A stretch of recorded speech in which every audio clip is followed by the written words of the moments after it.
So what is dyslexia? Well, in a nutshell, dyslexia is a mechanical problem. Well, what do I mean by that? Well, our brains are hardwired for speech. Most infants begin making sounds in imitation of their parents within a few months of life. That's how our brains are wired. We hear, and over time, we learn how to speak. We learn the language. But unlike speech, our brains are not hardwired for the written language. See, written language is a form of code, and it involves connecting those little abstract marks on the page, the alphabet, with the spoken word. So the written word must be decoded. It's a mechanical process.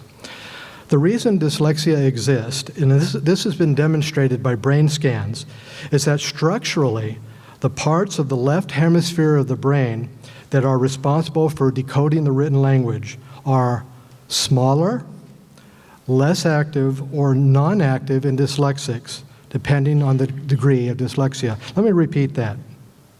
The parts of the left hemisphere of the brain that are responsible for decoding written language are smaller, less active, or non-active in dyslexics. So decoding the written word is never automatic for dyslexics.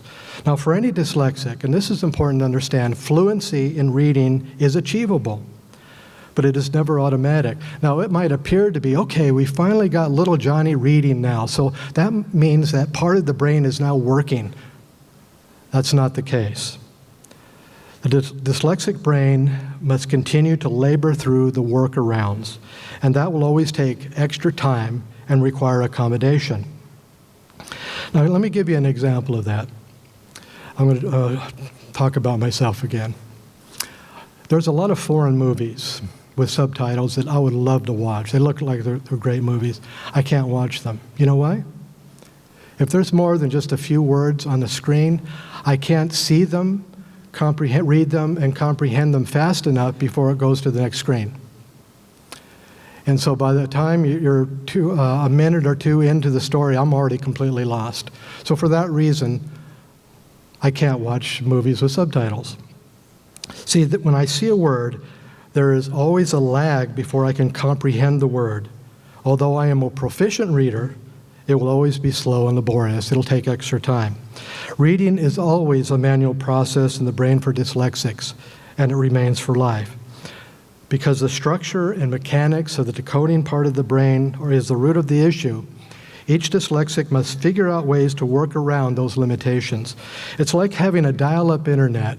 How many people remember the old modems, the 300, who had a 300 baud modem? I remember my first modem. I thought this was the greatest thing since sliced bread.